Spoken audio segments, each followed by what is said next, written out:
আমি একবারে বলে দিচ্ছি,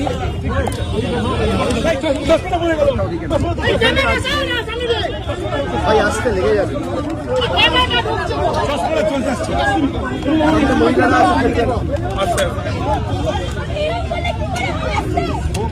আপনারা জানেন গতকাল আমি ভবানী ভবনে সিআইডি অফিসে গেছিলাম।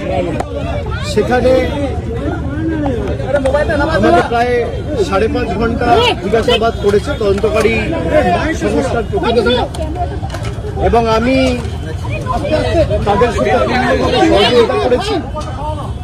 আমার লিগাল রাইট, আমি কোর্টে মুভ করব। কোর্ট আমাকে 6টার মধ্যে গতকাল ভবানী ভবনে সিআইডি হেডকোয়ার্টারে সশরীরে উপস্থিত থাকার জন্য নির্দেশ দিয়েছি।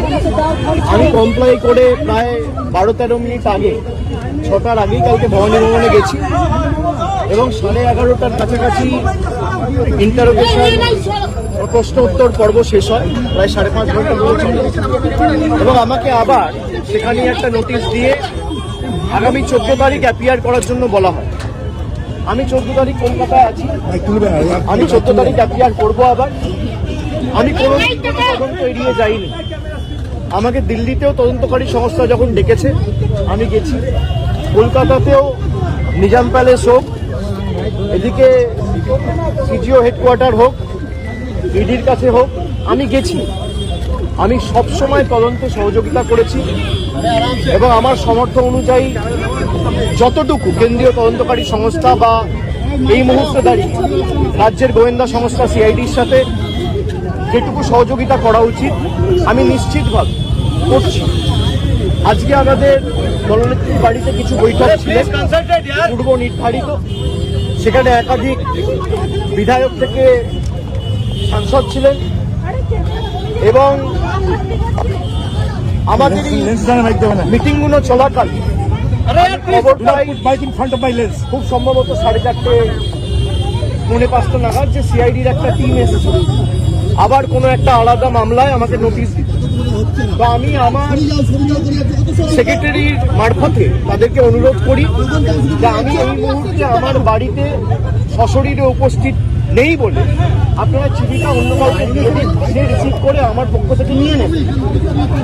এবং আমি অনুরোধ করি যে আপনারা যদি আমাকে দিতে চান তাহলে আপনাদের অপেক্ষা করতে হবে, তার কারণ আমি এই মুহূর্তে আসতে পারবো না মিটিং থেকে বেরিয়ে।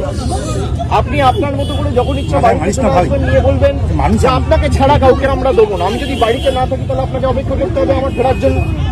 এখন প্রায় 7:20 বাজে, আমি বাড়িতে ঢুকেছি, আপনাদের সাথে কথা বলছি 5-10 মিনিট হয়েছে। 6-7টার মধ্যে আমি বাড়িতে ঢুকেছি। আমি ঢুকে দেখছি সিআইডির প্রতিনিধিরা নেই, তারা ফিরে গেছে। তারা যদি পরবর্তীকালে আমাকে ফোন করে আসে, আমার সাথে যোগাযোগ করে আসে এবং আমাকে বলে কোন সময়ে গেলে আমি বাড়িতে থাকবো, তখন নোটিশ দেবে, আমি নিশ্চিতভাবে জানাবো। আমি যখন বাড়িতে উপস্থিত নই সশরীরে, তখন যদি তারা এসে নোটিশ, তখন যদি তারা আসে নোটিশ দিতে এবং একদম স্পষ্টভাবে বলে যে আপনাকে ছাড়া কাউকে নোটিশ আমরা দেবো না, আপনার হয়ে কেউ যদি রিসিভ করতে চায় সেই সুযোগ পাবে না, তাহলে আপনাকে আমার ফেরার জন্য অপেক্ষা করতে হবে। তো আমি আপনাদের মাধ্যমে আমি অনুরোধ করব যে যারা নোটিশ দিতে এসেছিল আপনারা যদি আসেন নিশ্চিতভাবে যোগাযোগ করে আসুন, আর না হলে অপেক্ষা করুন। আমি যখন ফিরবো আমি তখনই এই নোটিশটা আপনাদের তরফ থেকে, আপনাদের কাছ থেকে নিতে পারবো। আপনারা যারা আমাকে প্রশ্ন করছেন আপনি তদন্ত এড়িয়ে যাচ্ছেন, আমি কোনো তদন্ত এড়িয়ে যাই, আমার দোকানোর কিচ্ছু নেই। আমি কেন্দ্র তদন্তকারী সংস্থার সম্মুখীন হয়েছি এখনো পর্যন্ত 8 থেকে 10 বার। যারা এতদিন ধরে তদন্ত চালাচ্ছে আমাকে যখনই ডেকেছে আমি গেছি। আমাকে সিআইডি সামান দিয়েছিল, প্রথম সামান 30 তারিখ। 30 তারিখ বিকেলে আমার উপর আক্রমণ হয়, আপনারা দেখেছেন। 48 ঘন্টা আমি বাড়ি থেকে বেরোতে পারিনি। আমি সময় চেয়েছিলাম, আমাকে 8 তারিখ ডাকা হয়েছে। 8 তারিখ আমি ছিলাম না। আমি 6 তারিখ দিল্লির উদ্দেশ্যে রওনা দিয়েছিলাম, ইন্ডিয়া জোটের মিটিং ছিল। 8 তারিখ তারা জানে যখন আমি দিল্লিতে, তখন 8 তারিখ বিকেলে নোটিশ দিয়ে বলা হচ্ছে 9 তারিখে আসুন। 9 তারিখেও আমার বৈঠক ছিল। আমি গতকাল সঙ্গে সঙ্গে যখনই আমি কোর্টের নির্দেশ পেয়েছি আমি সঙ্গে সঙ্গে 6টার আগে গেছি, এবং তারা যে প্রশ্নগুলো করেছে আমি তো এখানে আলোচনা করতে পারি না, যদিও আমি দেখছি মিডিয়া অনেক কিছু বেরিয়েছে, আমায় কি প্রশ্ন করেছে তদন্তকারী সংস্থার কাছে আর আমার সাথে কি আলোচনা হয়েছে এটা মিডিয়ায় চলে আসছে।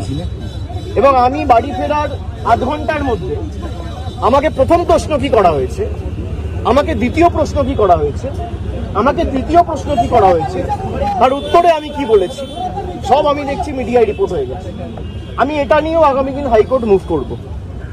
আমি যখন তদন্তে কি আলোচনা হয়েছে কারোর সাথে আলোচনা করছি না, তার মানে আমি ধরে নিতে পারি তদন্তকারী সংস্থার কাছ থেকেই মিডিয়ায় এই খবরগুলো লিক হচ্ছে। যদি লিক হয়ে থাকে ইনভেস্টিগেশনের উদ্দেশ্য তো ঠিক নয়। সুতরাং আমি বারবার তদন্তকারী সংস্থা যেখানে আমাকে ডেকেছে আমি গেছি। আমি যদি কলকাতায় উপস্থিত না থাকি আমি তো যেতে পারি না। আমার সামর্থ্য অনুযায়ী যেখানে যখন প্রয়োজন হয়েছে যে মামলায় ডাকুন। আর এখন সরকার পাল্টেছে, এরা বিভিন্নভাবে মামলায় আমাকে ট্যাগ করবে। আমি শুনেছি যে মামলায় আজকে আমাকে নোটিশ দিতে এসছে, আমি বলেছি 4 তারিখের পর ডিজে বাজে। আমি প্রশ্ন করতে চাই যে আমি যদি সত্যি কোনো ভুল বলে থাকি, আমি এই স্টেটমেন্টগুলো কবে করেছি? নির্বাচন চলাকালীন। নির্বাচন যখন চলছে, ল অ্যান্ড অর্ডার, আইন শৃঙ্খলা কার আন্ডারে? ইলেকশন কমিশনের আন্ডারে। মমতা বন্দ্যোপাধ্যায়ের আন্ডারে তো ছিল না। তাহলে তখন আমার বিরুদ্ধে এফআইআর হলো না কেন? ইলেকশন কমিশনের বিরুদ্ধে কমপ্লেন হলে ইলেকশন কমিশন আমার বিরুদ্ধে ব্যবস্থা নিল না কেন? তার কারণ আমি যদি ডিজে বাজানোর কথা বলে থাকি, দেশের স্বরাষ্ট্রমন্ত্রী বলেছেন তৃণমূলের লোকেদের উল্টো করে ঝুলিয়ে দিয়ে সোজা করে দেবে। প্রত্যেক ক্রিয়ার সমান এবং বিপরীত প্রতিক্রিয়া রয়েছে। আপনি বলবেন জ্ঞানেশ কুমারকে যদি আমার এগেনস্টে অ্যাকশন নিতে হতো তাহলে অমিত শাহর বিরুদ্ধেও অ্যাকশন নিতে হতো। অমিত শাহর বিরুদ্ধে অ্যাকশন নেওয়ার ক্ষমতা ইলেকশন কমিশনের নেই, তাই আমার বিরুদ্ধেও অ্যাকশন নিতে পারেনি। সরকার বদলেছে, এখন মামলা হয়েছে। তাহলে আমার বিরুদ্ধে যদি মামলা হয় আমি ডিজে বাজাবো বলে, তাহলে অমিত শাহর বিরুদ্ধে এফআইআর হবে না কেন? আমরা কোর্টে মুভ করব। তদন্তকারী সংস্থার কাছে রাজ্যের মুখ্যমন্ত্রী যদি এই কেস আমি বাংলা থেকে বহিরাগতদের আক্রমণ করেছি বলে আমার ভাষণে এই তদন্তভার সিআইডি কে দেওয়া হয়, তাহলে যে বহিরাগতরা এসে বাঙালিকে আক্রমণ করেছে সেই মামলার দায়ভার কেন সিআইডি বা সিবিআই কে দেওয়া হবে না? এই প্রশ্ন তো উঠবেই। এই প্রশ্ন তো এড়িয়ে যেতে পারে না। আপনারা এসব চাপের রাজনীতি, দল ভাঙানো আমরা অনেকদিন ধরে দেখছি। এসব করে কোনো লাভ নেই। 30 লক্ষ মানুষকে আপনারা ভোটার তালিকার বাইরে রেখে ভোট করেও তৃণমূল 41% ভোট পেয়েছে। 2,60,00,000 ভোট তৃণমূল কংগ্রেস পেয়েছে। তাদের প্রতিনিধিত্ব তৃণমূল কংগ্রেস করবে। এক চুল জায়গা তৃণমূল কংগ্রেস ছাড়বে না। থমকে চমকে সিআইডি দিয়ে, সিবিআই দিয়ে, দল ভেঙে, উৎসাহ করে, গায়ের জোরে কর্মীদের মিথ্যা মামলায় ফাঁসিয়ে ফলস কেসে ইমপ্লিকেট করে, পার্টি অফিস দখল করে, বাড়ি ভেঙে, ঘর জ্বালিয়ে তৃণমূল কংগ্রেসকে দমিয়ে দেবো। সিপিএম এর বিরুদ্ধে লড়াই করে 34 বছরের জগদ্দল পাথরকে সরিয়ে তৃণমূল কংগ্রেস ক্ষমতায় এসছে মানুষের আশীর্বাদ। 2011 সালের পরিবর্তন আর 2026-এর পরিবর্তনটা খালি একটু তুলনা করুন। মানুষের মধ্যে কোনো আবেগ নেই, স্বতঃস্ফূর্ততা নেই। 8টার পর রাস্তা শূন্য, ফাঁকা। বিজেপি বিজয় মিছিল বার করতে পারছে না। যারা বড় বড় ভাষণ দিচ্ছেন, আমি বলবো রাজনৈতিক ভাবে মোকাবিলা করুন। মানুষ যদি আপনাদের জিতিয়ে থাকে, মানুষের জন্য কাজ করুন। মানুষ বুলডোজারের জন্য ভোট দেয়নি, মানুষ কর্মসংস্থানের জন্য ভোট দিয়েছে, শান্তি শৃঙ্খলা সম্প্রীতির জন্য ভোট দিয়েছে। মানুষ উন্নয়নের স্বার্থে ভোট করুন। উন্নয়ন, দিল্লির সাথে লড়াই করে টাকা আনুন। আপনারা ভোটের আগে বলেছিলেন অন্নপূর্ণা ভান্ডার, আর ভোটের পর মানুষ দেখছে বুলডোজার। এই দ্বিচারিতা তো চলতে পারে না। আমি মিডিয়ার বন্ধুদের বলবো, কোনো স্পেকুলেশন, কোনো আলোচনা না করে যদি কেউ ভুল তথ্য পরিবেশন করেন, আমরা কিন্তু বাধ্য হব হাইকোর্ট, সুপ্রিম কোর্ট অবধি যেতে পৌঁছাতে। আপনাদের দায়িত্ব, আপনারা সঠিক তথ্যটা মানুষের কাছে উপস্থাপিত করবেন, পরিবেশন করবেন। আপনারা রটনাকে ঘটনা বানিয়ে দেখাবেন না। আমার সাথে তদন্তকারী সংস্থার কি কথা হলো, আমার সাথে অন্য কারোর কি কথা আপনি দেখিয়ে দিচ্ছেন। আমার সাথে রাহুল গান্ধীর মিটিং হয়েছে, তৃতীয় ব্যক্তি কেউ নেই।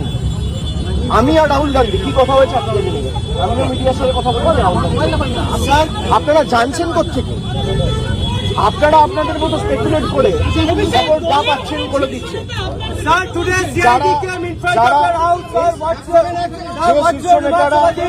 যে শীর্ষ নেতারা আমার বিরুদ্ধে কথা বলছে, দলে আলোচনা করার জায়গা রয়েছে, এবং আপনি স্পেসিফিক্যালি বলতে পারেন কল্যাণ বন্দ্যোপাধ্যায় বলেছে।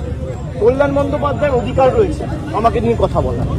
কল্যাণ বন্দ্যোপাধ্যায়ের অধিকার রয়েছে আমাকে নিয়ে 4টে কটু কথা বলার। কল্যাণ বন্দ্যোপাধ্যায় আমাকে ছোট থেকে মানুষ করেছে, আমি বড় হতে দেখেছি। আমি এই কথাগুলো নিয়ে খারাপভাবে নিই না। ওনার একটা ঘটনা হয়তো খারাপ লাগতে পারে, উনি বলেছেন, কিন্তু আমি আমার কোনো ব্যক্তিগত ক্রোধ বা আমার কোনো ব্যক্তিগত ক্ষোভ কল্যাণ বন্দ্যোপাধ্যায়ের বিরুদ্ধে নেই। আমি তাকে আগেও সম্মান করতাম, আগামী দিনেও। Thank you.